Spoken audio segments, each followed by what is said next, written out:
Yo, we got another reaction. We just came off of the other freaking Neon reaction. Fuck it, yeah. Don't be like Neon. Don't be like Neon. But yo, we got another reaction. How Ryan Garcia lost his entire career in one night. Patrick CC. Let's just get right into it. Just 45 days before his fight against Devin Haney, the entire internet believed Ryan Garcia was in need of a psychiatric evaluation, possibly an admission to rehab, or at least restricted access to social media because his erratic behavior was sending him into an all-out his downward tweets were spiral. crazy. His He tweets was were under insane. no circumstances capable of fighting the undefeated 31-0 champion, and then he absolutely demolished his opponent, becoming victorious in a fight that he was destined to lose. He even bet $2 million on himself to win, a wager that earned him $12 million. Ryan trolled his opponent, the world, and everyone went from calling him crazy to a genius. But Ryan was a ticking time bomb. He has an ego the size of Mount Rushmore, a clear alcohol addiction, and an evil darkness inside of him that finally revealed itself during a Twitter rant that got him banned from boxing forever. However, to understand how it got so bad, we must go back to 105 days before his fight, where Ryan announced that he was getting divorced from his wife, Andrea Salina. Ryan's wife, Drea, gave birth to their second child on December 23rd, 2023, but they waited to post about it on social media until January 5th. Less than 1 hour after Ryan made the post, he also made a formal statement that he would be getting a divorce from the same woman who just gave birth to his son. The narrative that Ryan divorced his wife within an hour of their son being born permeated throughout the internet. Ryan said that this was not true and that he just decided to announce to the public both of these major life events at the same time. People who despised Ryan looked at this as a cowardly move, and that he was a deadbeat. His fans speculated that maybe this woman cheated on him, or maybe that this wasn't actually his child. But the court documents say that they split due to irreconcilable differences, which doesn't really help us understand the truth. Regardless, going through a divorce is extremely stressful, especially when there are children involved. People began noticing a transformation. For real though, having children, let's be for real for a second. Childhood trauma is a real thing, bro. If you're gonna have a kid with someone, make sure that you're gonna like at least work out every single issues together, be together forever type shit, you know? Y'all not gonna break up or be like you versus her and the world type shit, you versus him versus the world. It's you and the person versus the problem. Get that? Don't ever, I would hate to put my child through a divorce situation, you feel me? That's why I gotta make sure whoever I'm having a child with, you are for real gonna be with me for the rest of the life, rest of our life, rest of the children's life, until they're 18 type shit. Until that point, I guess, whatever happens, happens. I mean, I'm kidding. But yeah, you know what I mean. Just divorce is a terrible trauma for children. Ryan. He seemed to have gained weight. His face looked bloated. His speech was slurred in interviews. He was constantly twitching and moving around. Just look at the before and after differences in his speech, clarity, and body language. I think that's the most important thing in my life. That's the thing that keeps me as productive and efficient as I could possibly be, and calm. Because when I'm not fighting, I don't know where to put all this energy. I have so much energy. I have so much thoughts and so much, passion for everything I do. If I don't have a fight, I'm like, what do I do? I mean, it was really the people like influencing me. Like, damn, that hurt. I didn't really care. If I'm going deep down in my heart, like, I don't really care. Like, bro, don't show up. I don't care. In an interview with Ariel Helwani, fans suspected he may have been on substances. You feel confident that you can hang. He's not typically a ground fighter, but obviously perfect. Wow. Do you have beef with him? No, I mean, he'd been calling me out for a while. Okay. He called me out first. Ariel trying to have a discussion with a high teenager. Coke, weed, and ego is a hell of a combo for this kid. And at first, this definitely seemed like a stretch. These were probably just some of his haters trying to spread rumors. But less than a week later, his cryptic social media posts raised real concerns. On March 3rd, 2024, a video posted to Ryan's Twitter seemingly reported his death. The caption read, March 3rd, Sunday, 2024, we slit RG throat and threw him in a basket. Nobody will find him. Video is exactly 666 in time. We told you we were coming. The violent message is followed by a series of randomly pressed letters that closes with the sentence, Satan is sitting at the top now, 666. The same video was posted on Instagram with the caption, this is why you don't mess with us at the top. with even more gibberish. Also note that the satanic demon Baphomet is mentioned in the caption. While some people immediately thought he was just trolling to sell the fight, his ex-wife posted a message stating that she was concerned for him. He may seem fine, but he is not. I know in my heart he is being heavily oppressed. This is not a troll. I'm genuinely concerned, and so is all his family members. We are not a part of any of this, and we want him to get better, but this is real. Pray for him. This is when Ryan I thought tried it was to clear kind of the like air the next day a with this real video, thing. but it left people even more confused. I personally wanted just to send out a video to the people that love me and my fans and family that's concerned that I'm okay. I'm not dead. I believe in Jesus. All those are lies. And, you know, they tried to put me in jail, blocking my cards. I can't access my money. I didn't know this was real or not at the time, you know? Like, what his message was trying to be with this, to be honest. Who are they? Who tried to put him in jail? Who is controlling his money? 2 days later, Ryan Garcia took to Twitter to claim that he was kidnapped by the higher-up elites and forced to watch the most horrific crime known to man. Hey, bro. All right, talk to us. On Bohemian Grove or something. They held me down. They made me watch little kids get raped. I don't give a anymore. I'm not joking, bro. I have proof. Who? You know the higher elites, bro. You already know who they are, bro. You have proof of this on your phone? Yes, of course I do. The f you talking about? Of course. If Alex could get a fucking video from the Bohemian Grove, of course I could. Ryan sounds distraught. He's slurring his words. His fans are even more concerned than ever. He doubled down in a series of alarming tweets. I won't read all of them, but some of the more cryptic ones read, "Before I go, I want to release everything. Does no one care about the children? Shame on y'all for staying quiet. You know who you are." He also mentioned Bohemian Grove a few different times. The Bohemian Grove is a 2,700-acre private campground in Monteria. I saw the clip of apparently they were like freaking like having like a group of people, like a ceremony type shit. They were all like sitting in chairs and they were burning like babies or some shit, like burning children, and you could hear the screams of them while they're dude, it was some weird fucking video, bro. I don't know if it's real or not. Bohemian Grove is I don't even want to get it. I don't even want to know. You know? California. I don't even want to know. It is home to an extremely exclusive gentleman's club that hosts a 2-week retreat every July where some of Look at that. That's a president. That's an ex-president. I think that's an ex-president. Yo, like Bohemian Grove used to have like powerful people, bro.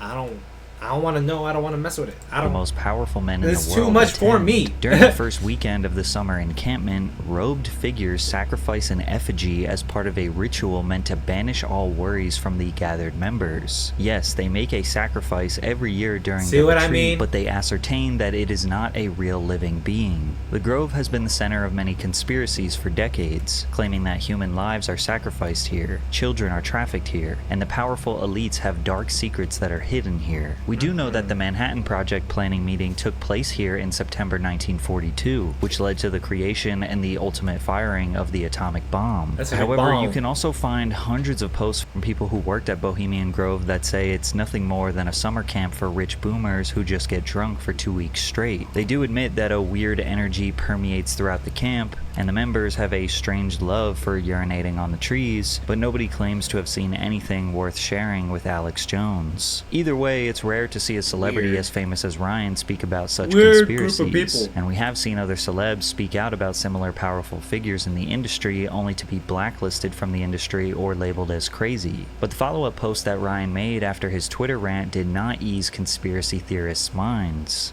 Over these past couple days, you guys have seen some pretty intense things. I understand what they are and I understand what they look like.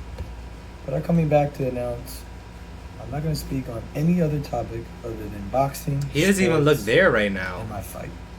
That's the only thing I'm he kind of looks Ryan like he's is kind of seemingly like sedated and gone. reading off a script in a very robotic manner. More theories took place in the comments about him being silenced by the elites, or that this isn't actually him and he was replaced by a clone, or this is some sort of humiliation ritual. His opponent, Devin Haney, says otherwise. He tweeted, "This is all an act, y'all. The fight is happening on April 20th. He's just playing crazy to sell it, which is weird because there are people out there who are actually crazy, but he's just acting for attention. There is no doubt that Ryan's antics developed mass interest in this fight. It's not like Ryan and Devin had this long-standing real-life beef, which is usually the main reason why any fight gets a ton of hype, because when you watch their face-offs and trash talk moments, they seem more like two people just having a mild disagreement. I don't know how you won that. Bro, it's 3. I beat the out you. Yo, What do you mean? Not, bro.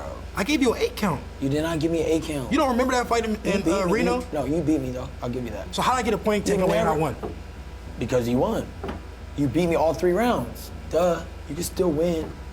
Think about it. No, but I got a point taken away. It seemed like every day Ryan was an entirely different person, and even though the conspiracy theories and obscure tweets slowed down, his mental health and potential substance use was still in question. I've been feeling a lot of hurt because I tried myself. I tried my hardest to share all the love that he gave me, and I tried to help out the kids, and I tried my best, and everybody tried to break me down. Rich, poor, sad, happy, mad, I'm the same mother. I'm the same dude that showed you I got big balls. All you have in this life is your balls and your word. And I hang that shit on everybody straight up. At the end of the day, I'm like Scarface. Say hello to my big friend. No little friend. This is a big friend. When I was on the Katy Trail, literally, I was on the... Oh, I'm drunk? Say less. I was at the... and I told a woman... I'm drunk? Do say you less. support pedophiles? She looked me in the eyes and says, absolutely, with a thumbs up. That is crazy. And yes, I'm running for president. I'm not even kidding. This one, hey, I'm going to take a toast to all the haters. I mean, okay. What is going on with you, buddy? But despite what the internet had to say, Ryan was confident that he would win this fight. He had so much confidence that he did not seem to take his opponent seriously. You might hear me singing one of my songs between the rounds and just like, no. You want to hear one of my songs? I can just make a new one. NGQ, doing what I do. All white, looking nice. Okay, come through. He even showed up to the weigh-ins drinking a beer. Ryan made a deal with Haney's team beforehand that he would pay them $500,000 for every pound overweight he was, which ended up being a bad move because Ryan weighed in at 143 pounds, meaning he owed them $1.5 million. But he honored his deal and paid them the 7 figures. If a boxer comes in overweight, they can technically disqualify him, but Devin Haney insisted that he did not care and the fight should go on. And at any point, did you consider not taking the fight, considering he missed weight by over 3? Of course not. It don't matter what weight he came in. I'm a true champion, and I will show it. It was now just a couple of days before the bout, and the boxing world was convinced that Ryan was crashing out and this would be one of the most devastatingly one-sided fights in history. It's also important to understand that Devin Haney was undefeated, so it seemed like a no-brainer that he would walk away with the W. I mean, that's for sure what the odds makers thought. The odds for Devin Haney to win were overwhelmingly favoring him, somewhere as high as -900, -800, but the average seemed to be around -600, which means that you would have to bet $600 to make 100. The odds for Ryan to win were placed at +550, meaning your bet would be multiplied by 5.5 if Ryan won. And a lot of people lost a lot of money that night, because even though the score indicates Ryan won by split decision, he dominated Haney in the ring, knocking him down 3 times even though it should have been 6, because Haney managed to hang on to Ryan's waist for dear life. Ryan looked as sharp as ever. He was not playing games. He was not dancing around or hugging. He was there for a brawl, and he came out victorious. Against all odds, against all insanity allegations and potential alcohol abuse, Ryan gave Devin Haney his first loss. That fight was crazy. I saw of the it fight too. being over, he sat down with Patrick Bet-David and told the world that this was a master plan to convince everyone he was crazy, so they doubted him. My cameraman Chance, Ajay's there. Hey, we have it pre-recorded months ago. What did I say was gonna happen? I said I'm about to make sure everybody thinks I'm gonna go crazy. I'm gonna do this. I'm gonna do that. Wow, it's gonna be called the Great Escape. Like I have it all documented. I was already planning it, weeks and weeks behind, and I was not gonna budge for nobody. It didn't matter if I went on his podcast, anybody's podcast. I was acting like sporadic, like just like crazy. I would go on. Your mannerisms, you were just like spaces. I'll do this with my nose. Like, no, like, it's just a tip. romantic. I had everything. Like I just like, but then you make adjustments too. What was real though is at times I did drink a little bit during camp because I like to drink. Ryan claims that basically all of his So, pre-fight was antics were a lie, everything besides the not drinking, real then? which does explain his face being so bloated. But he did tell Jake Paul on a FaceTime call that the beer he drank at the weigh-ins was fake. Yo, do you have extra beer? Yeah, I can get you one. Alright. You said it was what? It was apple juice and sparkling water. Oh, what do you... Yeah, I thought it was real. And although faking multiple manic episodes is definitely a twisted way to get attention, he did double down on his advocacy for crimes against children. There's actually really people in the front lines of all this. You know, I'm in contact with them. His name is Jaco. I'm not gonna say his last name, but basically he's a big advocate. He goes to Congress all the time to speak about child trafficking, and he could confirm all these things. The kids, did you actually have videos of kids, things that I actually do. I do have videos. You have videos? Yes, we have videos. Who has seen them? Who have you shown them to? The guy Jaco. He has them. We're gonna go to Congress with it. But the most shocking story that came from this was that Ryan wagered a $2 million bet on himself to win, which, yes, is legal. Boxing is the only sport that allows athletes to bet on themselves. That's However, crazy. they cannot bet on themselves to lose, obviously. Since Ryan's odds were at plus 550, that would mean his payout would be somewhere around $10 to $12 million. There's a story of you bet $2 million on yourself. No. Is that a true story? It's a true story. And you made $12 million? I made $12 million. Sick. Yeah. Yeah, that was cool too. But basically, I gave everybody the word to place that bet. I just That's felt a like lot really of fucking disrespected money. by Vegas, and in my head, I said, "This is A gonna be lot the of biggest money. loss I wish Vegas I had ever some money. in Give me the some. because Give me like 2 mil. Like, I'll be I fine just with felt that. like it was disrespectful. Now, we don't have any proof that Ryan made this bet. He is the same guy who lied about literally everything leading up to this fight, so at this point, it's kind of hard to believe anything he says. But the entire internet did a 180 overnight. No more calling him crazy. Now they were calling him a genius. But just before Ryan could walk away, the genius Victor, who played the world and got filthy rich, breaking news hit just days after the fight that Ryan tested positive for performance-enhancing drugs. ESPN reported star boxer Ryan Garcia tested positive for the performance-enhancing substance ostarine the day before and the day of his upset win over Devin Haney last month. Now, there is a due process that people need to respect when it comes to a fighter testing positive. They have an additional B sample test to essentially double-check the results. These trials take at least a few weeks, sometimes even months, to 100% certify that someone is guilty of doping. However, the very next day after the news broke, Devin Haney went on ESPN to essentially declare Ryan as a cheater. You know, during the build-up, we've seen a lot of interesting things from him. You know, we've seen his character. We've seen the guy cheat.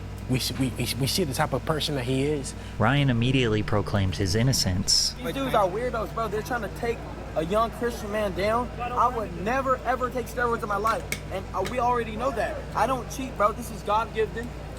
I'm a Mexican, strongest. What? And when you see what was actually found in his system, you will realize there's an extremely low chance that Ryan was intentionally using these PEDs to gain an advantage. Ostarine is a research chemical, not an FDA-approved drug. It is supposed to enhance lean muscle growth and strength. Victor Conte, who is an extremely controversial sports nutrition expert banned from every sport besides boxing, tweeted, "Fake news is being spewed about the New York State Athletic Commission's chart of allowable limits for PEDs. Ostarine has a 0.1 nanograms per milliliter allowable limit, and Ryan Garcia had 6 nanograms per milliliter reported for 419, which is 60 times over the limit. Although 60 times over sounds like an insane stat, we are talking about micrograms, minuscule amounts of the drug. According to Ostarine's clinical trials, 3 milligrams is where the test shows to actually have an impact on performance. In general, what we see when we dig into the literature is that Ostarine at a dose of about 3 milligrams is kind of where you start to get into the territory of increases in power, something that could be chalked up to useful in sport. Anything below that, you're not really getting, especially as a male, highly unlikely to be getting anything worth taking it to begin with. There's a lot of science if shit you're an right athlete here. with even a room temperature IQ coach on your side would hopefully tell you this is not the compound you want to be using. Like, there is no sane not completely idiotic person who would ever suggest using Ostarine as a PED in boxing. Not only did Ryan have a minuscule amount in his system, but when you consider that he tested positive the day before and the day of the fight, that would not be enough time for the drug to actually improve his performance. He would have had to have been taking much larger doses weeks in advance. This puts into question that Ryan may have taken the drug by accident, which could be possible. Perhaps he took a supplement that he thought was 100% legal, but it wasn't. He brought up numerous times that he took ashwagandha, which is an evergreen shrub that contains chemicals that might help calm the brain and reduce stress, which he thought might have something to do with the positive test. However, his main reason as to why he is being falsely accused actually makes a lot of sense. Victor Conte is connected to Snack. Snack is who sponsors Devin Haney. He was known to be a chemist and a biohacker that helped a bunch of baseballers cheat. He got banned from baseball. Stick with me here for a second because I got to give a little background. Victor Conte is the founder of the Balco Lab, a business that supplied anabolic steroids to professional athletes and Olympians in the 80s and 90s. Conte developed, with the help of a chemist, his own steroid that was undetectable in athlete testing. After 14 years of doping the biggest athletes in the world, including Barry Bonds, Marion Jones, Jason Giambi, Shane Mosley, just to name a few, Conte was tried and found guilty in 2003 for conspiring to distribute performance-enhancing drugs to more than 30 baseball, football, and track and field stars. Damn. After serving just 4 months in prison, he proclaims his innocence to this day. So from 84 all the way until 2000, everything that Balco and Snack did was completely legal, completely clean, no athletes were ever given any sort of performance-enhancing drug. Victor rode the paper-thin line of what is illegal and what is simply a deep understanding and manipulation of the rules his whole career. I know that the anti-doping rules that are in place are so easy for the athletes to beat, it's like taking candy from a baby. Did I feel that I was doing something different than other athletes, coaches, and trainers had done throughout the entire history of the Olympic sport? The answer is no. I mean, the whole history of the Olympic Games is just full of corruption, cover-up, performance-enhancing drug use. He does have a point. Back then, a lot of things had, a lot of people were using Despite steroids. Victor's crimes, he got right back into the world of sports nutrition after being released from prison. But this time around, he was claiming to be an anti-doping advocate. He started a new company that is basically the same as Balco called Snack, which is his supplement company that they say has been pioneering the expansion of human potential by utilizing clinical science to drive athletic performance. Snack is a sponsor of Devin Haney, who works one-on-one with Victor Conte. Additionally, Victor has associations with VADA, the Voluntary Anti-Doping Association. VADA is the company that performed the drug test on Ryan. Now, Victor is not the owner nor founder of VADA, and they claim he has no association with the company, but he is very much an outspoken advocate for them. And I became an outspoken anti-doping advocate in 2005, so I refer my fighters to VADA. That's the extent, of my relationship. Did I introduce Margaret Goodman and Flip Homansky that run VADA to people like Dick Pound, who was the founding chairman of WADA, the World Anti-Doping Agency, and others that helped them be able to do the testing at WADA accredited labs? Yes, I made some introductions, but nothing more than that. So is it suspicious that the guy who literally created steroids that don't show up... He has a habit of giving a long explanation of what he's trying to say before he just straight out agrees. Like, on drug tests, works directly with Ryan's opponent, and is a huge advocate with ties to the company that is doing the drug test on Ryan. Well, that's up for you to decide. Ryan Garcia has been served a 1-year ban until April 20th, I don't know 2025. why he got banned, which is His crazy. victory was removed from him and ruled as a no contest. Therefore, Crazy. Devin Haney technically retains his undefeated record. Ryan also had to forfeit his prize earnings of $1.2 million. Luckily, he bet on himself. Unless the Vegas pit bosses are trying to track him down and get their refund as well. At the end of the day, it is Ryan's responsibility to know exactly what goes into his body. He knows how serious drug testing is in this sport, and if the legal limit for a drug is 0, then anything over that is cheating. End of story. Even if it was an accident or a setup. Having specific drugs in your system on the day of the fight is against the rules and considered cheating. However, I do find it odd that Victor Conte said this. Let's, for just a moment, talk about Devin Haney, my guy, and how horrible this is for him that he has to deal with this stuff. And until we get a reasonable explanation from Ryan, the burden of proof is on him to prove there was no intent to cheat.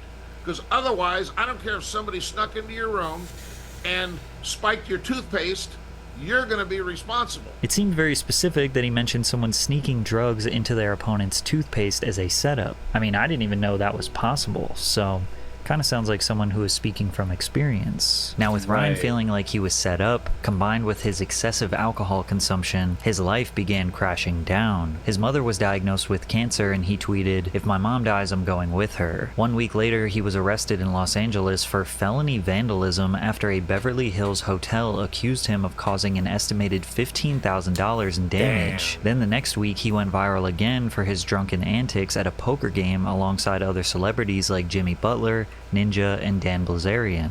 Cheers. Is he gonna chug that whole thing? All right. Only a diamond would be insane.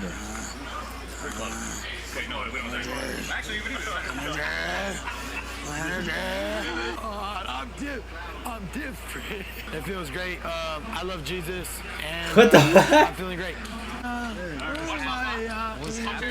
Are those pants just falling off? Even if you wanted to give Ryan the benefit of the doubt and see his perspective, What he would send the out some fuck? ridiculous tweet or go on a drunken rant that made you realize no 25-year-old should be acting like this. And on July 4th, 2024, he would officially cross the line. Ryan joined a Twitter space in a drunken stupor and in less than 6 minutes managed to finally do irreversible damage.